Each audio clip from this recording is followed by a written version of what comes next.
जय राधा माधवा कुंज बिहारी।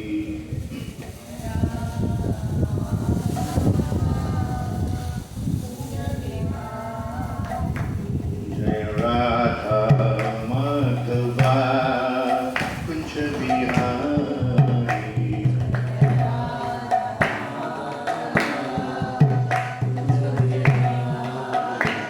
जय गोपी जना वल्लभा गिरिवरधारी।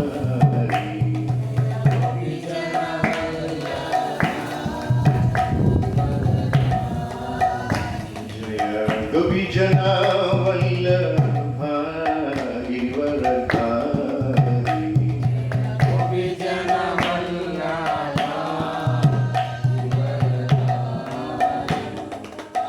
यशोदानंदन व्रज जन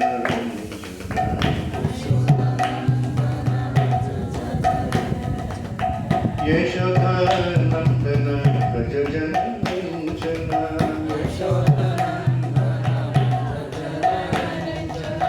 यशोदानंदन व्रज जन रंजना।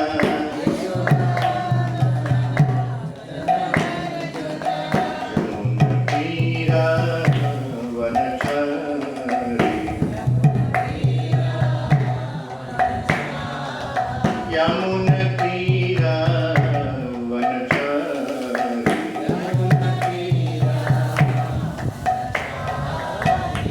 जय Radha Madhava Kunj Bihari.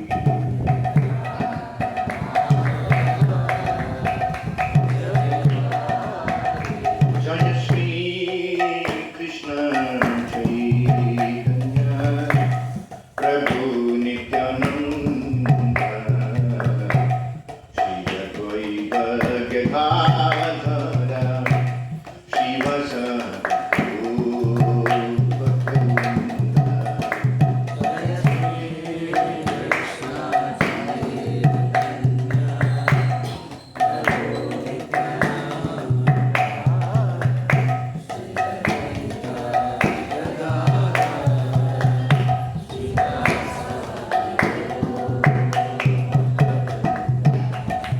Hare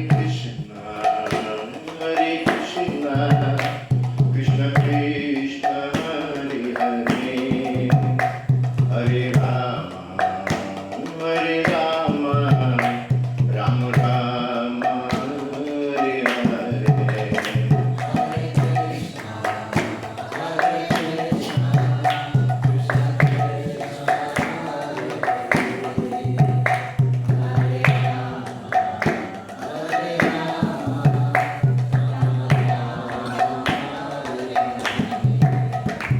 Hare Krishna, Krishna Krishna, Hare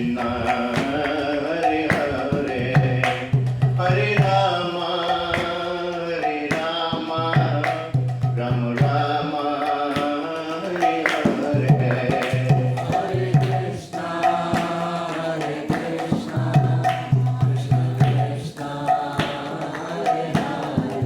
Hare Rama, Rama Rama, Hare Hare. Hare Krishna, Krishna Krishna, Hare Hare, Hare Ram, Ram Ram, Hare Hare. Hare Krishna, Krishna Krishna, Hare Hare, Hare Ram, Ram Ram, Hare Krishna, Krishna Krishna, Hare Hare, Hare Ram, Ram Ram, Hare Hare.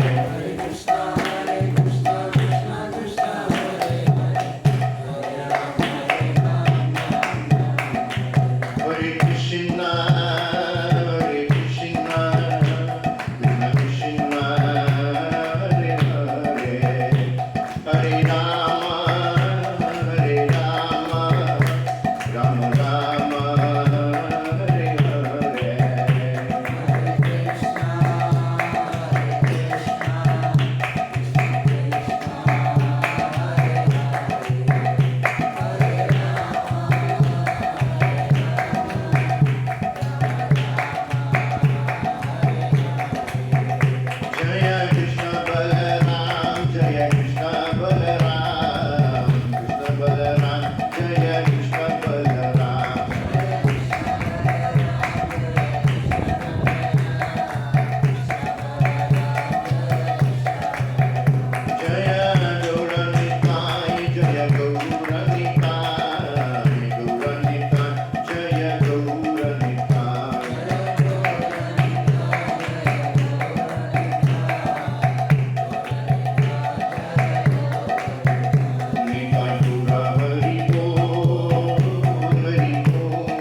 वासुदेवाय।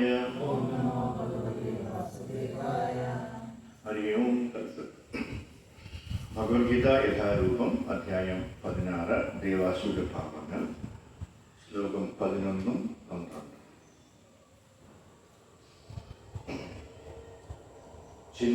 ചിന്താമപരിപേയാം ച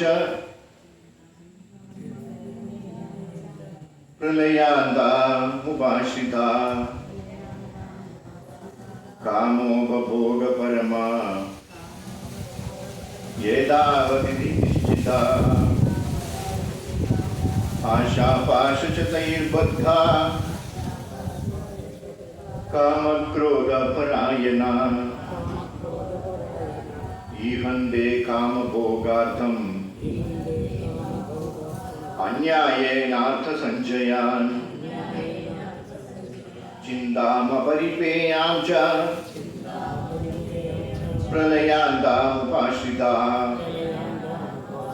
കാമോപഭോഗപരമാ യേതാവതിതി നിശ്ചിതാ ആശാപാശചതൈർബദ്ധാ കാമക്രോധപരായണാ ഈഹന്തെ കാമഭോഗാർത്ഥം അന്യായേനാർത്ഥസഞ്ചയാൻ ചിന്താമപരിപേയാം ച പ്രളയാന്താമുപാശ്രിതാ കാമോപഭോഗപരമാ യേതാവതിതി നിശ്ചിതാ ആശാപാശചതൈർബദ്ധാ കാമക്രോധപരായണാ ഈഹന്തെ കാമഭോഗാർത്ഥം അന്യായേനാർത്ഥസഞ്ചയാൻ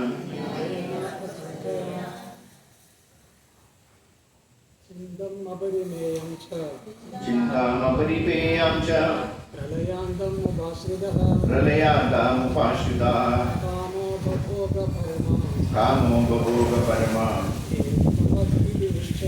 യേതാവതിതി നിശ്ചിതാ ആശാപാശചതൈർബദ്ധാ കാമക്രോധപരായണാ ഈഹന്തെ കാമഭോഗാർത്ഥം അന്യായേനാർത്ഥസഞ്ചയാൻ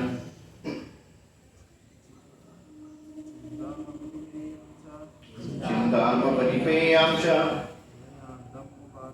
പ്രളയാന്താമുപാശ്രിതാ കാമോപഭോഗപരമാ യേതാവതിതി നിശ്ചിതാ ആശാപാശചതൈർബദ്ധാ കാമക്രോധപരായണാ ഈഹന്തെ കാമഭോഗാർത്ഥം അന്യായേനാർത്ഥസഞ്ചയാൻ ചിന്താമപരിപേയാം ച പ്രളയാന്താമുപാശ്രിതാ കാമോപഭോഗപരമാ യേതാവതിതി നിശ്ചിതാ ആശാപാശചതൈർബദ്ധാ കാമക്രോധപരായണാ ഈഹന്തെ കാമഭോഗാർത്ഥം അന്യായേനാർത്ഥസഞ്ചയാൻ ചിന്താമപരിപേയാം ച പ്രളയാന്താമുപാശ്രിതാ കാമോപഭോഗപരമാ യേതാവതിതി നിശ്ചിതാ ആശാപാശചതൈർബദ്ധാ കാമക്രോധപരായണാ ഈഹന്തെ കാമഭോഗാർത്ഥം അന്യായേനാർത്ഥസഞ്ചയാൻ ചിന്താമപരിമേയം ച പ്രളയാന്താമുപാശ്രിതാ കാമോപഭോഗപരമാ യേതാവതിതി നിശ്ചിതാ ആശാപാശചതൈർബദ്ധാ കാമക്രോധപരായണാ ഈഹന്തെ കാമഭോഗാർത്ഥം അന്യായേനാർത്ഥസഞ്ചയാൻ. Word meaning. കാമോപഭോഗപരമാ ഇന്ദ്രിയ സന്ദർപ്പണം തന്നെ ജീവിതത്തിന്റെ പരമലക്ഷ്യം എന്ന് കരുതുന്നവരായി.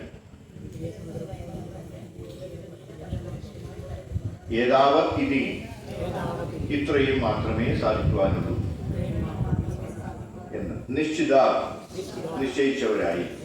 പ്രളയാന്തം, മരണം വരെ നീളുന്നതും അപരിമേയം ച, അളവില്ലാത്തതുമായ ചിന്തം, ചിന്തയെ ഉപാശ്രിത, ആശ്രയിച്ചവരായി. ആശാപാശ ചതൈ, ആശകളായ നിരവധി പാശങ്ങളാൽ ബദ്ധന്മാരായി. കാമക്രോധപരായണന്മാരായി തീരുന്നു.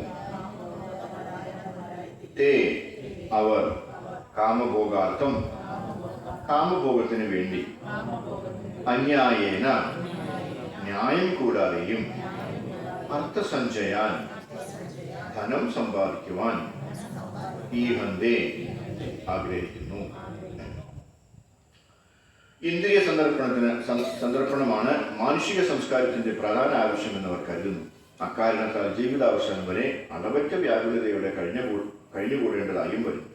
അനേകായിരം ആഗ്രഹങ്ങളുടെ വലക്കെട്ടിൽ അകപ്പെട്ട് കാമക്രോധങ്ങൾക്ക് അധീനരായി സുഖഭോഗങ്ങൾക്കായി അന്യായമായിട്ടെങ്കിലും അവർ ധനം സമ്പാദിക്കുന്നു. ഭാവാർത്ഥം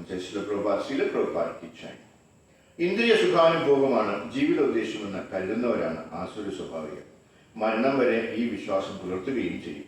മരണാനന്തര ജീവിതത്തിലോ ഈ ഇഹലോകത്തിൽ താൻ ചെയ്ത കർമ്മങ്ങളുടെ ഫലം ഭുജിക്കാൻ മനുഷ്യൻ വേറെ ശരീരമെടുത്ത് വീണ്ടും ജനിക്കുന്നതിലോ അവർക്ക് വിശ്വാസമില്ല.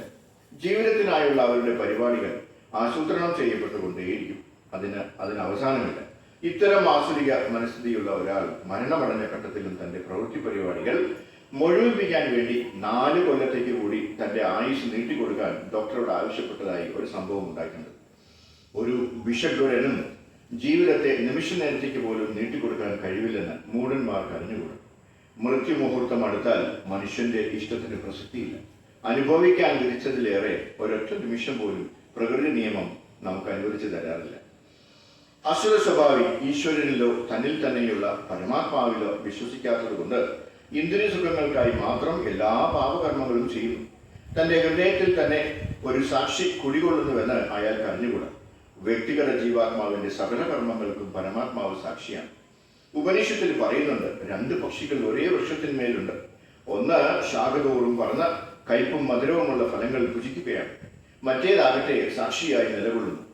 അസുര സ്വഭാവിക്ക് വേദജ്ഞാനമില്ല, അതിൽ വിശ്വാസവുമില്ല. തന്മൂലം അയാൾ ഭവിഷ്യത്തുകൾ ഓർക്കാതെ സുഖഭോഗങ്ങൾക്ക് വേണ്ടി എന്തും ചെയ്യും. ഹരേ കൃഷ്ണ.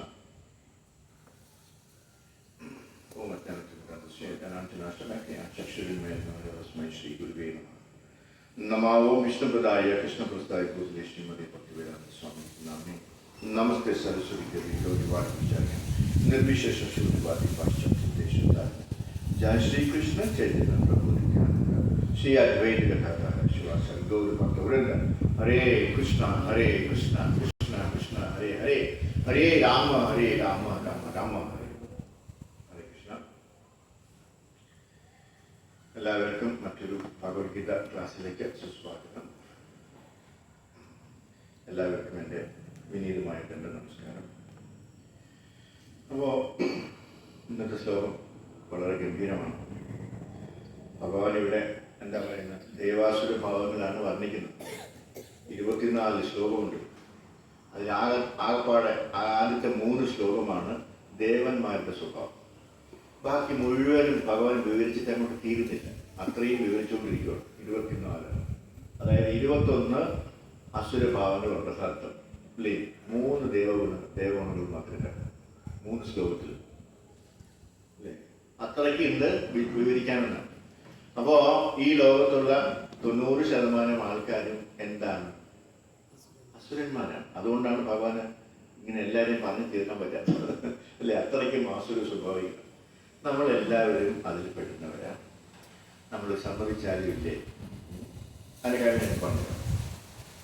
ഇന്ദ്രിയ സന്ദർഭമാണ് മാനുഷിക സംസ്കാരത്തിന്റെ പ്രധാന ആവശ്യമെന്ന് അവർ കരുതും. അക്കാരണത്താൽ ജീവിതാവസാനം വരെയും അളവറ്റ വ്യാകുലതയോടെ കഴിഞ്ഞുകൂടേണ്ടതും വരും. അനേകായിരം ആഗ്രഹങ്ങളുടെ വലക്കെട്ടിൽ അകപ്പെട്ട കാമക്രോധങ്ങൾക്ക് അധീനരായി സുഖഭോഗങ്ങൾക്കായി അന്യായമായിട്ടെങ്കിലും അവർ പണം സമ്പാദിക്കും. അല്ലേ? നമുക്ക് എല്ലാവർക്കും ഉള്ള സ്വഭാവമാണ് ഇവിടെ പറഞ്ഞിരിക്കുന്നത്. നമ്മളെല്ലാവരും ആസുര സ്വഭാവമുള്ളവരാണ്. എന്താണ്? എത്ര തന്നെ കിട്ടിയാലും നമുക്ക് മതിയാവില്ല. അല്ലേ? വീണ്ടും എന്തൊക്കെയോ നമ്മളിങ്ങനെ കണക്കൂട്ടി വെക്കുന്നു. അല്ലേ? എവിടെയൊക്കെ സ്വപ്നം കണ്ടു വെച്ചിട്ടുണ്ട്, എല്ലാം മാനത്ത് നിൽക്കുക. അതെല്ലാം കിട്ടുന്നത് വരെ നമ്മളിങ്ങനെ വളരെ കഷ്ടപ്പെട്ടുകൊണ്ടിരിക്കുന്നതാണ്. അല്ലേ? എല്ലാം കണക്കൂട്ടിലാണ്. ഭഗവാൻ രണ്ട് കാര്യത്തിലാണ് ചിരിക്കുന്നത്. എന്തിനാണെന്നറിയാം? നമ്മളവിടെ ചെല്ലുമ്പോൾ കൃഷ്ണബെല്ലാം ചിരിക്കില്ലേ? ഭയങ്കര ചിരിയല്ലേ? എന്തിനാ ചിരിക്കണേ? ഒന്ന്, എൻ്റെ ഭക്തനായ കുട്ടിനെ കണ്ടതിലുള്ള സന്തോഷം. രണ്ടെന്തിനാണെന്നറിയാമോ? നമ്മൾ കുറേ പ്ലാനുമായിട്ട് വന്നിരിക്കുവാണ്. ഇപ്പം നടന്നതുപോലെ തന്നെ അല്ല, അല്ലേ? അത് കണ്ടിട്ടാണ് ഭഗവാൻ ചിരിക്കുന്നത്. ഇവിടെ അവന് വേറെ പ്ലാൻ റെഡിയാക്കി വെച്ചിരിക്കുക, ഇവിടെ വേറെ എന്തൊക്കെയോ പ്ലാൻ ഇങ്ങനെ കണക്കൂട്ടി വെച്ചിരിക്കുകയാണ്. അതാണ് ഇവിടെ ഈ ഉദാഹരണത്തിലും എന്താണ് ഭാവാർത്ഥത്തിലും ചില ഗ്രൂപ്പാൽ പറയുന്നത്. എന്താണ് പ്രവൃത്തി പരിപാടികൾ മുഴുപ്പിക്കാൻ വേണ്ടി 4 കൊല്ലത്തേക്ക് കൂടി തൻ്റെ ആയുസ് നീട്ടിക്കൊടുക്കാൻ ഡോക്ടറോട് ആവശ്യപ്പെട്ടതായിട്ട് ഒരാൾ പറഞ്ഞിട്ടുണ്ട്. അതായത് അദ്ദേഹം ഒരു ബിസിനസ്മാനാണ്. ആ ബിസിനസ്മാൻ്റെ താല്പര്യം എന്ന് പറഞ്ഞു കഴിഞ്ഞാൽ അങ്ങേർക്ക് 6 കടകൾ ഉണ്ടാക്കണമെന്നായിരുന്നു. 6 അങ്ങേരുടെ തന്നെ നാട്ടിൽ ഇപ്പൊ സിറ്റിയിൽ ഇപ്പൊ കരമന വരണം, ട്രിവാൻഡ്രത്ത് വരണം, അല്ലെങ്കിൽ പാളയത്ത് വരണം, സ്റ്റാച്യൂവിൽ വരണം, പിന്നെ കായക്കോട്ടത്ത് വരണം. അങ്ങനെ 6 സിറ്റി അയാൾ കണ്ടുപിടിച്ച് വെച്ചിട്ടുണ്ട്. ഈ 6 സിറ്റിയിലും അങ്ങേർക്ക് ഓരോ കടകൾ തുടങ്ങണമെന്നാണ്. അയാളുടെ കടയെന്ന് പറഞ്ഞാൽ ഈ തടി പുലിപ്പുള്ളി ഇത് ഫർണിച്ചർ വിൽക്കുന്ന കടയാണ്. സൂപ്പർ കടകളാണ്. അപ്പോൾ അദ്ദേഹത്തിന് 4 ആയുള്ളൂ. ഇനി 2 വേണം. 2 കൂടെ പുള്ളി ഇങ്ങനെ മനസ്സിലിങ്ങനെ റെഡിയാക്കി വെച്ചിരിക്കുന്നത്. നമ്മളിപ്പോൾ ഒരു വീട് വയ്ക്കുമ്പോൾ 2 പ്രാവശ്യം നമ്മൾ വീട് വയ്ക്കും. എങ്ങനെയാണെന്ന് അറിയാമോ? ഒന്ന് പ്ലാനിൽ, അത് നമ്മുടെ മനസ്സിലുള്ളതാണ് നമ്മൾ പ്ലാനിലോട്ട് വയ്ക്കുന്നത്, അല്ലേ? അപ്പോൾ അത് നമ്മൾ ഓൾറെഡി വീട് വെച്ച് കഴിഞ്ഞു. നമ്മൾ കാണത്തില്ലേ, സ്വപ്നം കാണില്ലേ? ഇതെൻ്റെ മുറി, ഇത് ഈ ഭഗവാന്റെ മുറി എന്നൊക്കെ പറഞ്ഞ് നമ്മൾ ഇത് അവിടെ അടുക്കള എന്നൊക്കെ പറഞ്ഞ് നമ്മൾ സ്വപ്നം കാണത്തില്ലേ? അപ്പോൾ അത് ഓൾറെഡി നമ്മൾ ഉണ്ട്, അത് മനസ്സിൽ നിൽക്കുമോ? അല്ലേ? നമ്മുടെ എന്താണ് QOP കണ്ടതുപോലെ. QOP എത്ര കാലം മുമ്പ് അല്ലേ അദ്ദേഹം കാണിച്ചു കൊടുത്തിട്ടുണ്ട്. അതുപോലെയാണ് നമ്മളും അതുപോലെയാണ്. പിന്നെ വീട് വെച്ച് കഴിഞ്ഞാൽ പാലുകാച്ചി തന്നെ നമുക്ക് കാണാം, അല്ലേ? ഈ 2 പ്രാവശ്യമാണ് നമ്മൾ വീട് വയ്ക്കുന്നത്. ഒരു വീടേ വെച്ചുള്ളൂ. അതുപോലെയാണ് ആൾക്കാർ പല തരത്തിലുള്ള കണക്കൂട്ടൽ ഇങ്ങനെ നടക്കണം. അപ്പൊ ഇദ്ദേഹത്തിന്റെ താല്പര്യം എന്ന് പറഞ്ഞാൽ 6 കടകൾ വേണം, 6 സിറ്റികൾ. അതായത് അപ്പോൾ 6 ദേശത്ത്. അപ്പോൾ 4 ആയുള്ളൂ. ഇനി 2 കൂടെ വേണം. അതിനൊരു 4 കൊല്ലത്തെ പരിശ്രമം കൊണ്ടേ ഈ 2 കൂടെ ചെയ്യാൻ പറ്റും. അതുകൊണ്ടാണ് അദ്ദേഹം അവസാനം ചോദിച്ചത്. വേറെ ഒരു ആഗ്രഹമായിട്ട് ചോദിച്ചില്ല. എന്താണ്? ഒരു 4 കൊല്ലം കൂടെ ഞാൻ എന്ത് വേണമെങ്കിലും തരാം ഡോക്ടർക്ക്. ആ 4 കൊല്ലം കൂടെ എനിക്കൊന്ന് എക്സ്റ്റെൻഡ് ചെയ്ത് തരുമെന്നാണ് അദ്ദേഹം ചോദിച്ചത്. ഈ പറഞ്ഞതിന്റെ വീട്ടിൽ മരിച്ചുപോയാണ്. കാര്യം എന്താണ്? ആ ഒരു ദിവസം കൂടി അദ്ദേഹത്തിന് ആവശ്യമുണ്ടായിരുന്നുള്ളൂ. അതാണ് ഇവിടെ പറഞ്ഞത്. ഏതൊരു ഫിഷക്കുരുണ്ട്, ഏതൊരു ഡോക്ടർ വിചാരിച്ചാലും ആ ഒരു കാര്യം ഒരു സെക്കൻഡ് പോലും നീട്ടി തരാൻ പറ്റത്തില്ല. PRS വിചാരിച്ചാൽ നടക്കട്ടെ. PRS നടത്തി തരും. PRS പോയിട്ടുണ്ടോ? അവിടെ മരിച്ചവരെയൊക്കെ ഇട്ടിങ്ങനെ ജീവിച്ചു, അല്ലേ? മരിച്ചിട്ട് 3-4 ആഴ്ചയായി. വെളിയിലെ ആൾക്കാർ കാണുമ്പോഴത്തേന് കൈയൊന്ന് പൊക്കി കേട്ടോ, കണ്ണൊന്ന് മിടിച്ചതുപോലെ തോന്നി കേട്ടോ എന്നൊക്കെ പറഞ്ഞ് നമ്മൾ വിശ്വസിപ്പിക്കും. നമ്മൾ ലക്ഷങ്ങളെ എവിടുന്നെങ്കിലൊക്കെ കടം കഴിച്ചുള്ള ആഭരണങ്ങളൊക്കെ വിറ്റ് അവിടെ കൊണ്ട് കൊടുത്തുകൊണ്ടിരിക്കും, അല്ലേ? നമുക്ക് എങ്ങനെയാണ്? നമുക്ക് വേണ്ടപ്പെട്ട ഒരാളാണ് അത് കിടക്കുന്നത്. അതെങ്ങനെയെങ്കിലും ജീവിച്ച് വരാൻ വേണ്ടിയാണ്, അല്ലേ? കഴിച്ച് നടന്നില്ലേ കുഴപ്പമില്ല, ജീവിച്ചിരുന്നാൽ മതി എന്നുള്ള താല്പര്യത്തിലാണ് നമ്മൾ.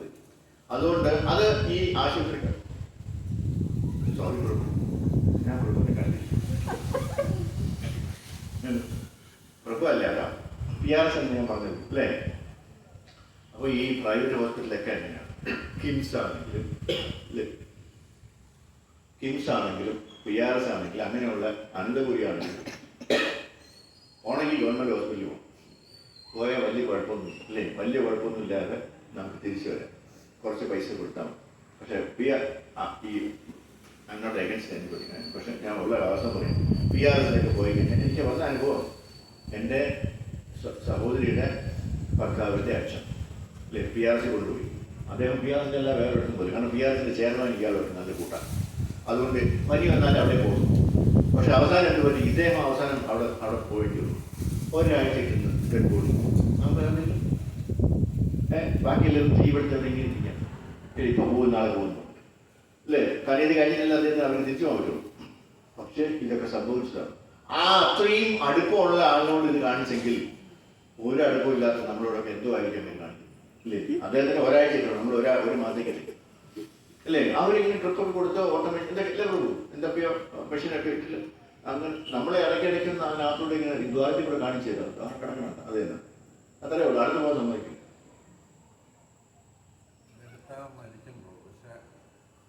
വല്ല പറയാനാണോ?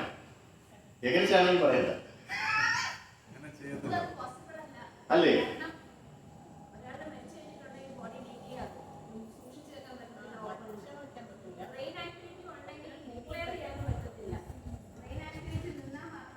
ഇത് ഓക്സിജൻ എടുത്താലും ഇല്ല,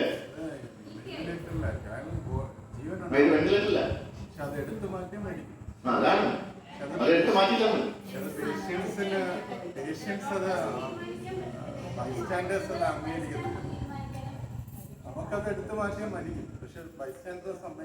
ഞാൻ അതാണ് പറഞ്ഞത്, ഈ വെന്റിലേറ്ററിൽ ഇങ്ങനെ കിടക്കുവാണ്. ഡോക്ടർമാരിൽ ഒരാളാണ് ഞങ്ങൾ പറഞ്ഞത്. അവിടെ ഉള്ള ഒരാള് മരജി അദ്ദേഹം മരിച്ചിട്ടില്ല, ഈ ഓക്സിജനിൽ കിടക്കുവാണ് ഓട്ടോമാറ്റിക്കലി, അല്ലേ? അങ്ങനെ ഇട്ടൂടെ?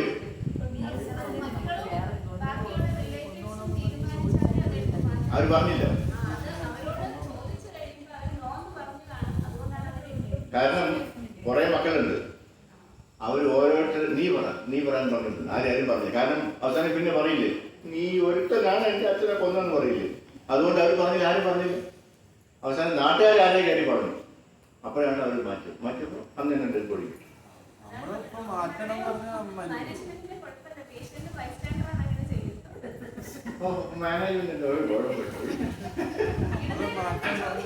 ഞാൻ അവർ രണ്ടുപേരോടൊന്നും വിചാരിച്ചില്ല.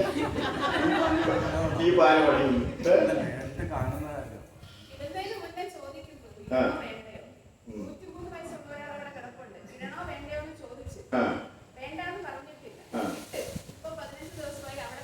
കൃഷ്ണ. അപ്പൊ അദ്ദേഹം 15 ദിവസം മുമ്പ് മരിക്കേണ്ടതല്ലേ? അതാണ് ഞാൻ പറഞ്ഞത്. 15 ദിവസത്തെ പൈസ നിങ്ങൾ മരിച്ചില്ലേ? ഇവരാരും റെസ്പോൺസിബിലിറ്റി എടുത്തില്ല. കാരണം ഇവർക്കെല്ലാം പേടി. പുള്ളിക്കാരൻ്റെ ഭാര്യ ഇനി ഓടിച്ചിട്ടടിക്കുമെന്ന് പറഞ്ഞിട്ട്, അതുകൊണ്ട് അവരാരും പറഞ്ഞില്ല. അവസാനം നാട്ടുകാരാരാണ് കയറി പറഞ്ഞത്, ഇനി ഇവിടെ എത്തിയിട്ട് കഥയില്ല. കാരണം ഡോക്ടർ ഒന്ന് പറഞ്ഞു, ഇനി ഇവിടെ എത്തിയിട്ട് കഥയില്ലെന്ന് പറഞ്ഞു. അപ്പൊ ആ ഒരു കഥ. അപ്പൊ അതുപോലെയാണ് ഇയാൾ, അല്ലേ? അദ്ദേഹത്തിന് പണി പോണോ? ഓക്കെ, ശരി. അപ്പൊ അതാണ് ഇവിടെ പറയുന്നത്. അപ്പൊ ഇതിലൊരു വാക്കുള്ളത് കാമഭോഗാർത്ഥം അന്യായേനാർത്ഥ സഞ്ചയാൻ. അന്യായേനാർത്ഥ സഞ്ചയാൻ, അതാണ് ഇതിൽ ഒരു ഈ 2 ശ്ലോകത്തിലുള്ളൊരു വാക്ക്. അന്യായേനാർത്ഥ സഞ്ചയം എന്ന് പറഞ്ഞാൽ എന്താണ്? ന്യായം എന്ന് പറഞ്ഞാൽ എന്താണ്? അസ്പദു, അല്ലേ? മര്യാദയ്ക്ക്. അന്യായം എന്ന് പറഞ്ഞാൽ നമ്മളിപ്പോൾ പറഞ്ഞത് അന്യായമാണ്, അല്ലേ? 1 ലക്ഷം രൂപ കൊടുത്താൽ മതിയായിരുന്നു, അത് 12 ലക്ഷമാക്കി മാറ്റിയവർ. അത് അന്യായമാണ്. അങ്ങനെ അവര്, അല്ലെ? അപ്പൊ അന്യായ രീതിയിൽ സമ്പാദിക്കുന്നതിനാണ് എന്താണ്? അന്യായ അർത്ഥം എന്ന് പറഞ്ഞാൽ എന്താണ്? അല്ലെ? പൈസ അല്ലെങ്കിൽ ധനം അല്ലെങ്കിൽ സമ്പത്ത്. അന്യായനാർത്ഥ സഞ്ചയമാണ്. ഇങ്ങനെ അത് കൂട്ടാനുള്ളൊരു താല്പര്യം. കാര്യം എന്താണ്? നമ്മൾ പലതും ഇങ്ങനെ സ്വപ്നം കണ്ടിരിക്കാം. ഞാൻ എൻ്റെ കഥ ഞാൻ പറഞ്ഞിട്ടുണ്ടല്ലേ, അത് തന്നെയാണ്, ഇത് തന്നെയാണ്.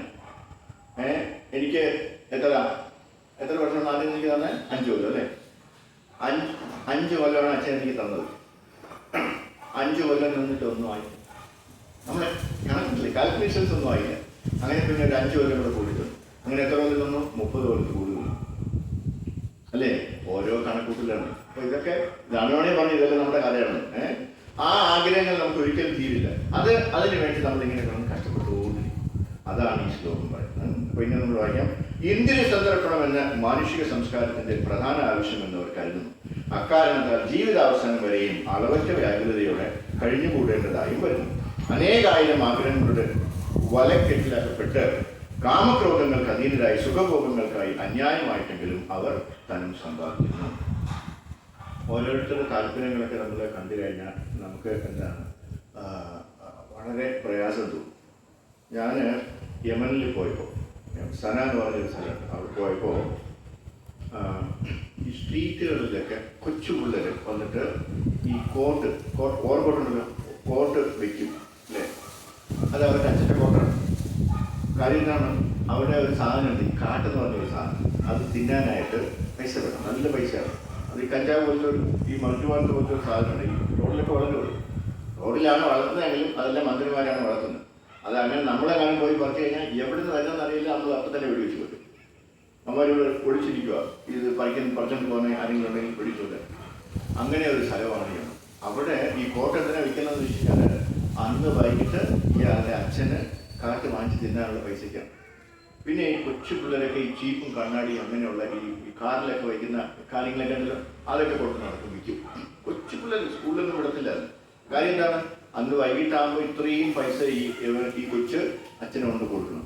അങ്ങനെ കാട്ടടിക്കാന്ന് പറഞ്ഞാൽ ഒരുമാതിരി ഒരു എന്താണ് ഒരു മയക്കുമരുന്ന് പോലത്തെ സാധനമുണ്ട്. അതിങ്ങനെ വായിക്കാൻ തെറ്റിട്ട് ഇങ്ങനെ നടക്കും അല്ലേ. ടാക്സിക്കാരാണെങ്കിൽ ഇങ്ങനെയാണ് വണ്ടി വെക്കും, ഇതിങ്ങനെ കിടക്കുവാണ്. അതിങ്ങനെ കുറേശ്ശെ അലിച്ചിറക്കിക്കൊണ്ടിരിക്കും.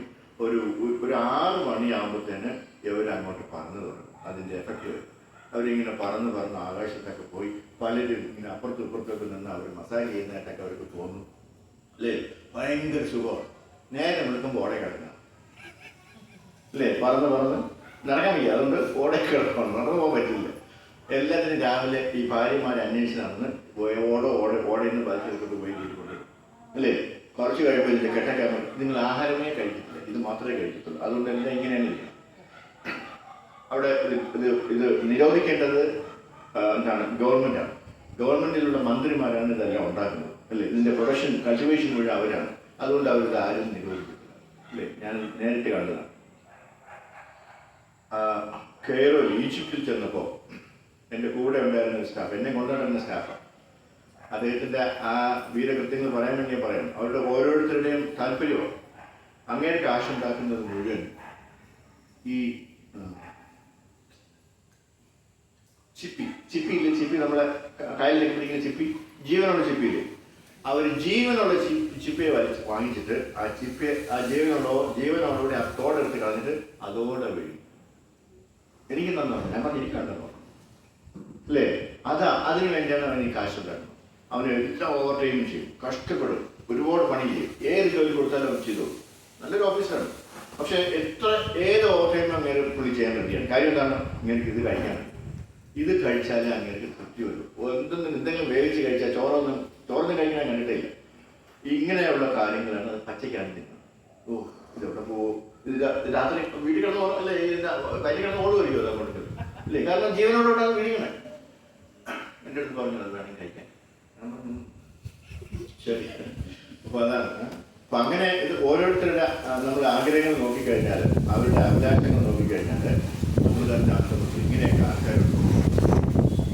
അപ്പോൾ ഈ ദേവാസുര ഭാവങ്ങൾ അല്ലെങ്കിൽ ഈ അസുരന്മാർ, ഇങ്ങനെയുള്ള അസുരന്മാരൊക്കെ 5000 കൊല്ലങ്ങൾക്ക് മുൻപേ ഉണ്ടെന്നാണ് ഭഗവാൻ ഇവിടെ തെളിയിക്കുന്നത് അല്ലേ.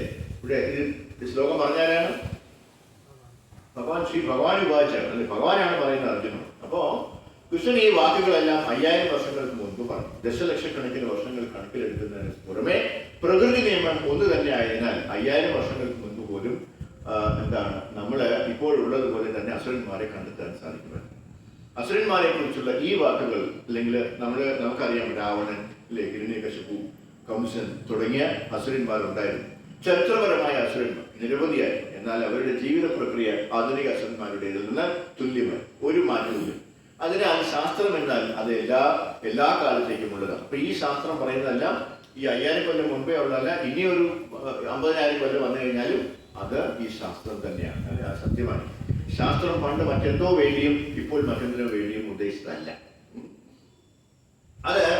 ഇതൊരു വസ്തുതയാണ്. അതായത് ശാസ്ത്രം അത് മാറുന്നില്ല എന്നാണ്.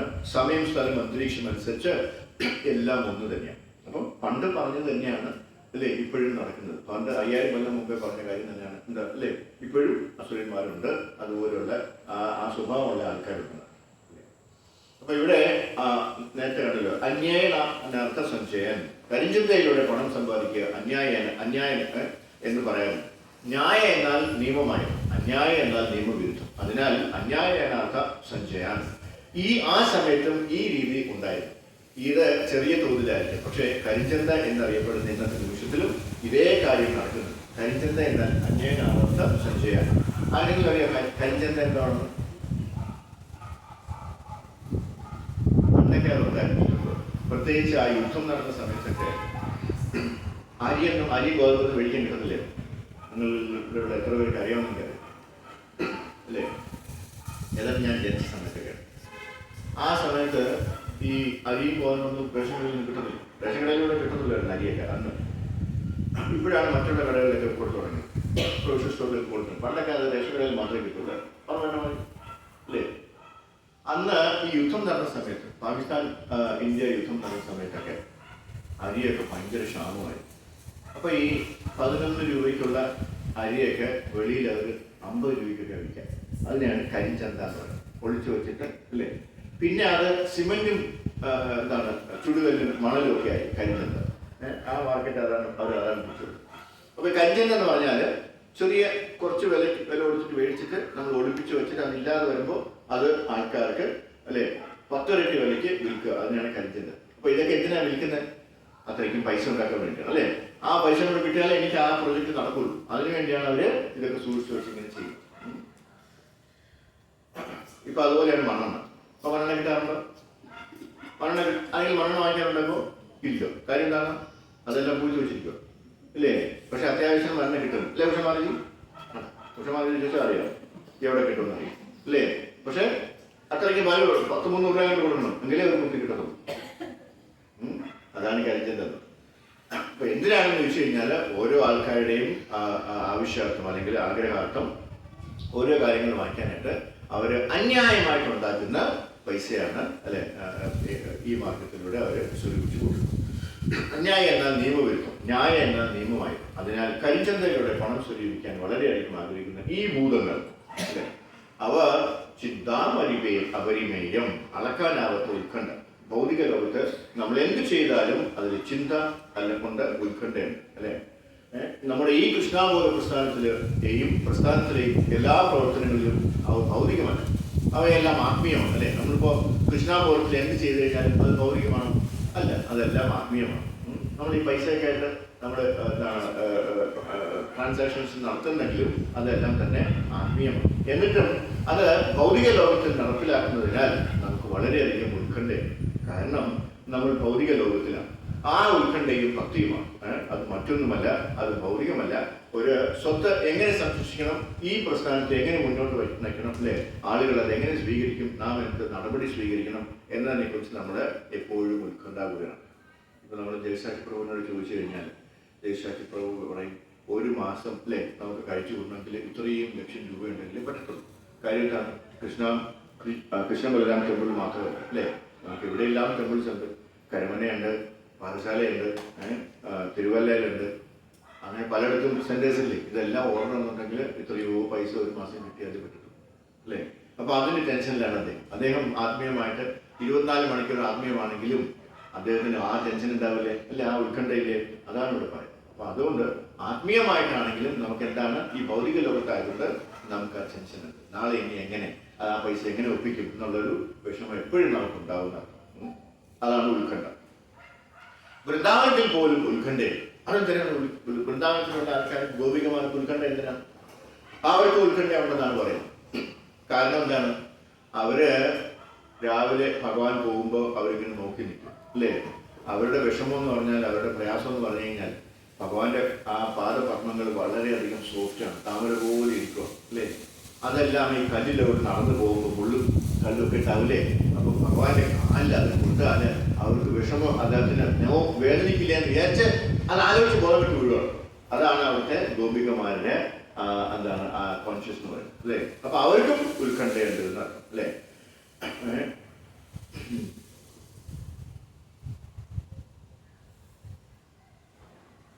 ബോധരഹിതരായ അത്രയും അവരെല്ലാവരും ബോധരഹിതരാകുകയും ചെയ്തു. പക്ഷേ അത് മഹാപ്രഭു ശുപാർശ ചെയ്യുന്നു. ഗോപികൾ ആസൂത്രണം ചെയ്തതിനേക്കാൾ മികച്ച ഒരു തരം കൃഷ്ണനെ ആത്മീയ ഉത്കണ്ഠ. എന്നാൽ നമ്മൾ ആത്മീയ ജീവിതത്തിൽ മുന്നേറുകയാണെന്നതാണ് അർത്ഥമാക്കുന്നത്. അപ്പൊ ഭൗതിക ഉത്കണ്ഠ എന്നാൽ നമ്മൾ താഴേക്ക് പോവുകയാണെന്നാണ് അർത്ഥമാക്കുന്നത്. അതിനാൽ ചിന്താം അപരിമേയം ശ്ലോകത്തിൽ പറയുന്നു. എന്നാൽ നമ്മൾ സംസാരിക്കുന്നത് ഭൂതങ്ങളെ കുറിച്ചിട്ടാണ്. ഭൗതിക വ്യക്തി, ഭൂതം എന്നാൽ ഭൗതിക വ്യക്തി എന്നാണ്. അപ്പൊ നമ്മളെല്ലാവരും ഭൗതികതയിലാണ് നിൽക്കുന്നതെങ്കിൽ നമ്മളെല്ലാവരും എന്താണ്? ഭൂതങ്ങളാണെന്ന് അർത്ഥം അല്ലേ? അതാണ് ഇവിടെ പറയുന്നത്. അവർക്ക് മറ്റൊന്നും അറിയില്ല. ശരീരം ഭൗതികമാണ്. അതിനാൽ ശരീരത്തിന്റെ സുഖങ്ങൾക്കായുള്ള ഈ പ്രവർത്തനങ്ങളെല്ലാം അത് ഭൂതമാണ്.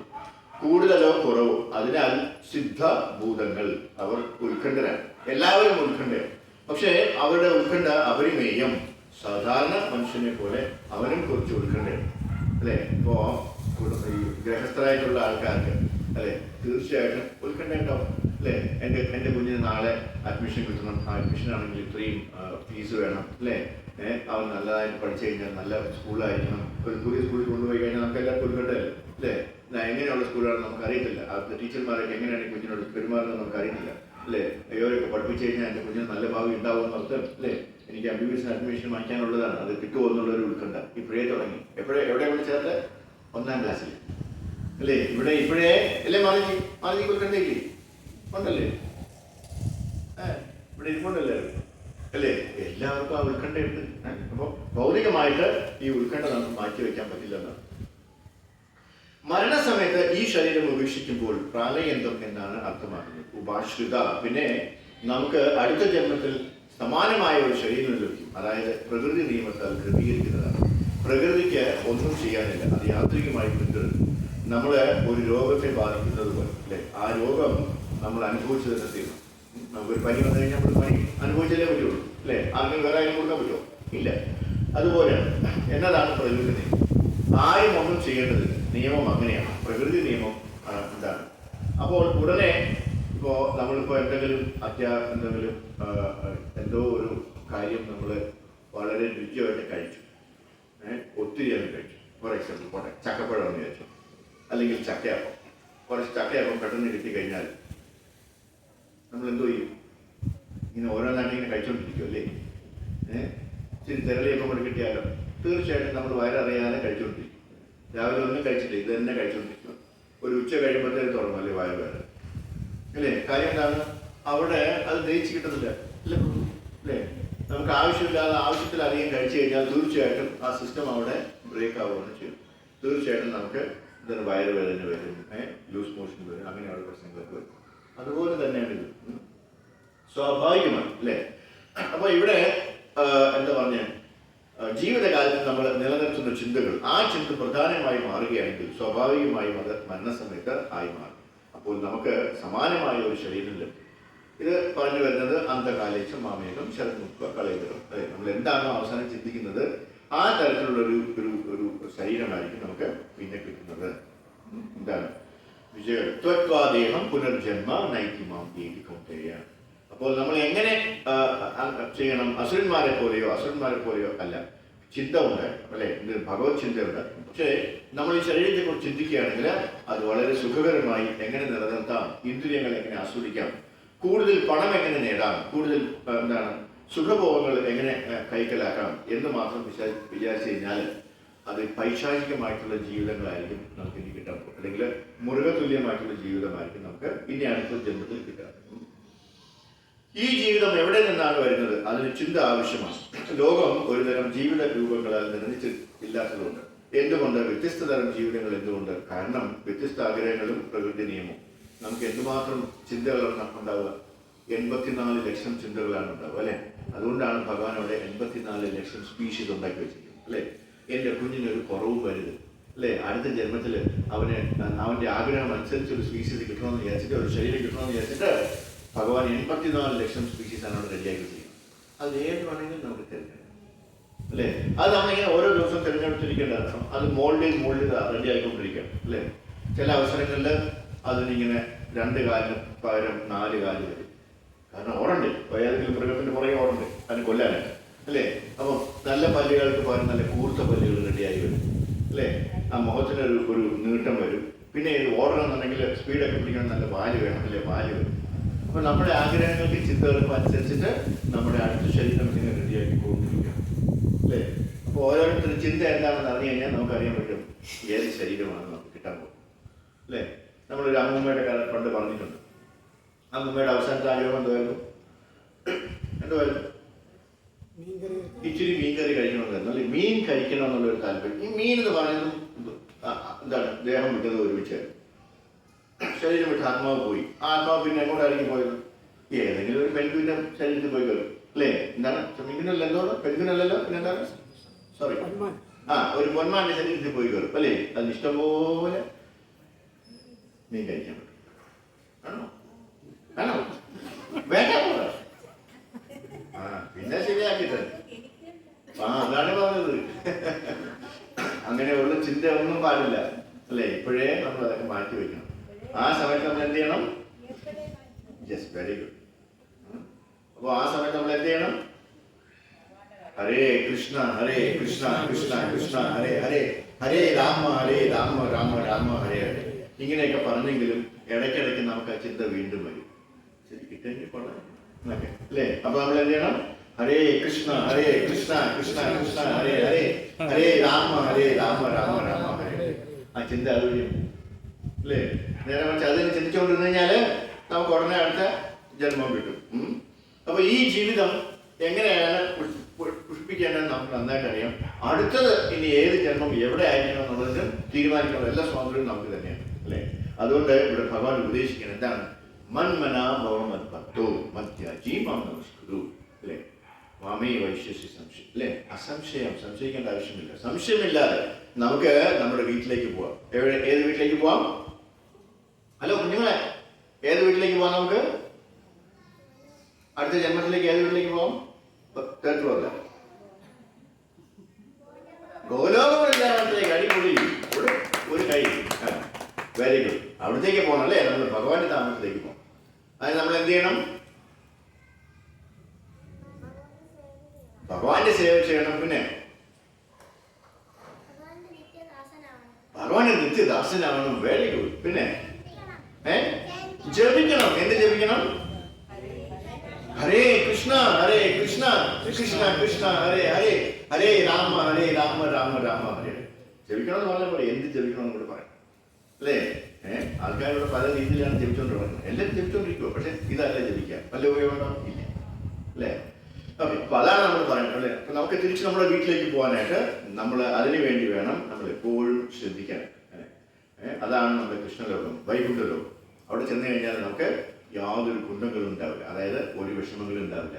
നേരത്തെ നമ്മൾ കണ്ട ഒരു പ്രയാസവും നമുക്ക് അവിടെ ഉണ്ടാവില്ല എന്ന് അല്ലെ? ഓരോ ഉണ്ടാവില്ല.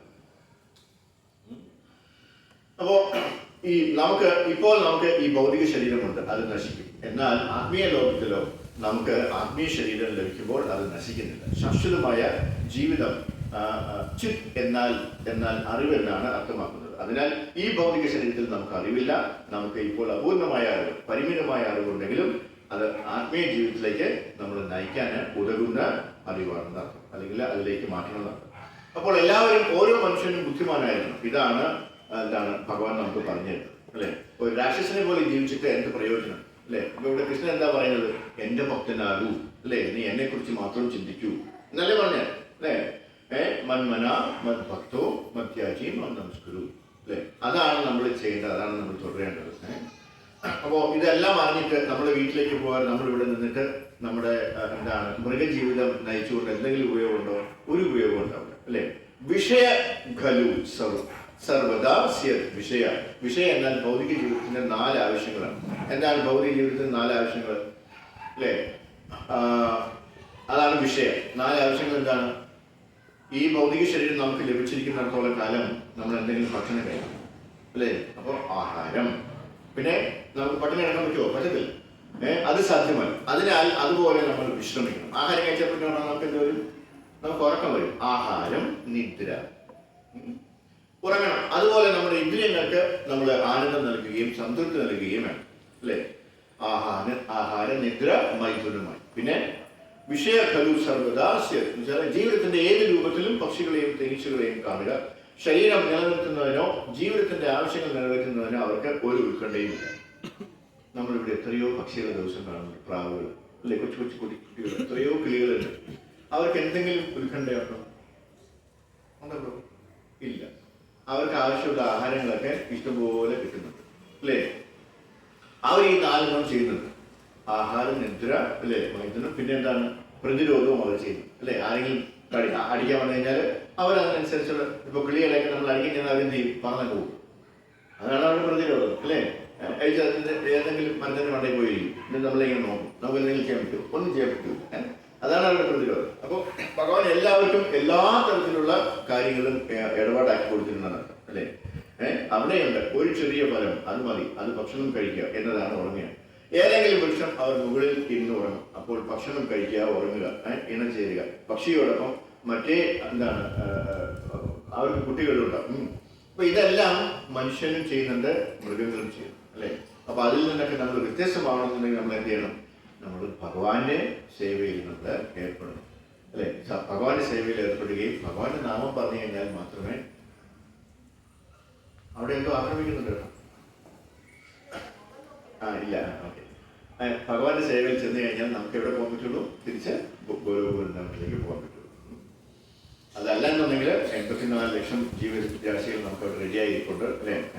അതിൽ എത്രയോ ലക്ഷക്കണക്കിന് മനുഷ്യരാശികളുണ്ട്. ഇപ്പോൾ ഇത് തന്നെ വേണമെന്നുണ്ടെങ്കിൽ മറ്റു രീതിയിലുള്ള മനുഷ്യരെ നമുക്ക് മനുഷ്യരായിട്ട് നമുക്ക് ജീവിക്കാൻ പറ്റും. ചില ആൾക്കാർക്ക് ഈ ആഫ്രിക്കയിലുള്ള ആൾക്കാർ വലിയ ഇഷ്ടമാണ്. എന്താ കാര്യം അറിയോ? അവർ ഈ പോയി കുരങ്ങനെയൊക്കെ പിടിക്കുന്ന കണ്ടിട്ട്, അവരുടെ ആഹാരം കണ്ടിട്ട്, അവർ ഈ മൃഗങ്ങളെയൊക്കെ വേട്ടയാടി കൊല്ലുന്ന കണ്ടിട്ട് അത് ഭയങ്കര അഡ്വഞ്ചറസ് ആയിട്ട് ചില ആൾക്കാർക്ക് അവർ ആഫ്രിക്കയിൽ ജീവിക്കണം താല്പര്യം അല്ലേ. അപ്പൊ അവരിങ്ങനെ മനസ്സിൽ ഇങ്ങനെ ആഫ്രിക്കക്കാരെയാണ് കണ്ടുകൊണ്ടിരിക്കുന്നത്. അവരെവിടെ പോയി ജീവിക്കും? തീർച്ചയായിട്ടും അവർ അടുത്ത പ്രാവശ്യം ഒരു നീഗ്രോ ആയിട്ട് ജനിച്ചു അല്ലേ. ഇതൊക്കെ ശരിയാക്കുന്ന രീതി. അപ്പൊ അതാണ്. അപ്പൊ അങ്ങനെ 84 ലക്ഷത്തിൽ എത്രയോ ലക്ഷം നമുക്ക് മനുഷ്യരാശിയിൽ തന്നെയുണ്ട്. അപ്പൊ അങ്ങനെ ഒരു ആഗ്രഹം ഉണ്ടെങ്കിൽ തീർച്ചയായിട്ടും അത് ഭഗവാൻ സാധിച്ചു.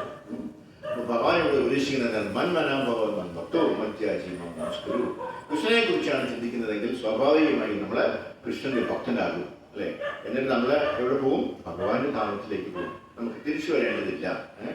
അപ്പൊ അതെങ്ങനെയായിരിക്കണം? സർവധർമാൻ പരിത്യജ മാമേകം ശരണം വിജ. ബാക്കിയെല്ലാം ഉപേക്ഷിച്ചിട്ട് നമ്മൾ എന്ത് ചെയ്യണം?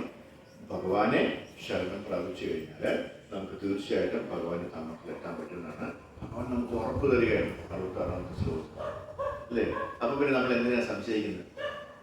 ആൾക്കാരുടെ കുഴപ്പമെന്ന് പറഞ്ഞാൽ പിന്നെയും സംശയമാണ്. ആൾക്കാർ ഭഗവാൻ ഇത്രയൊക്കെ പറഞ്ഞിട്ടും ആൾക്കാർക്ക് അത്രയ്ക്കും ഒരു വിശ്വാസം വരുന്നു അല്ലേ. അവിടെയാണ് നമ്മുടെ കൃഷ്ണബോധ പ്രസ്ഥാനം വർക്ക് ചെയ്യുന്നത്.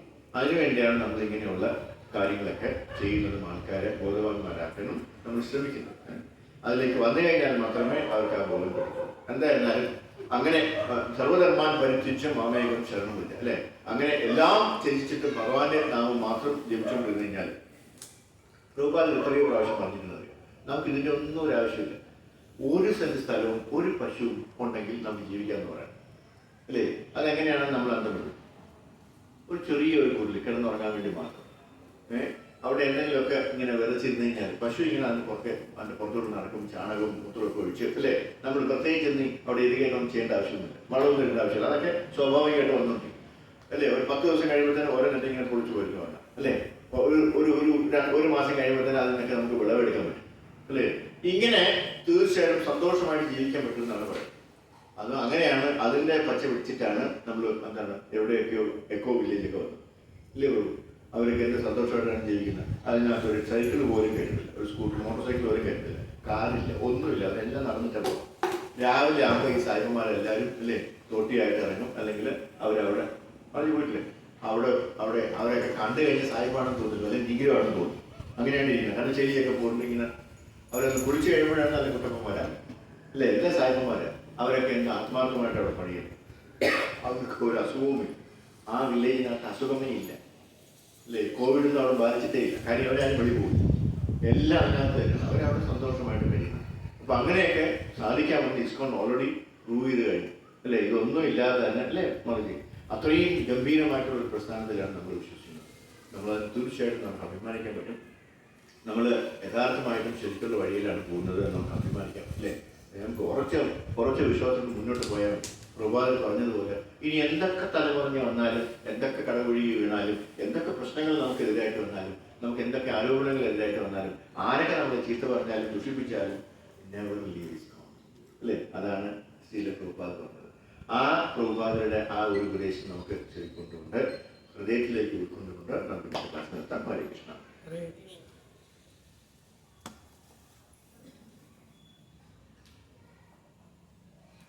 ആർക്കും ചോദ്യമൊന്നും ഇല്ലാത്തത് നമുക്ക് നിർത്താം. ഹരേ കൃഷ്ണ. എന്തെങ്കിലും ചോദ്യം?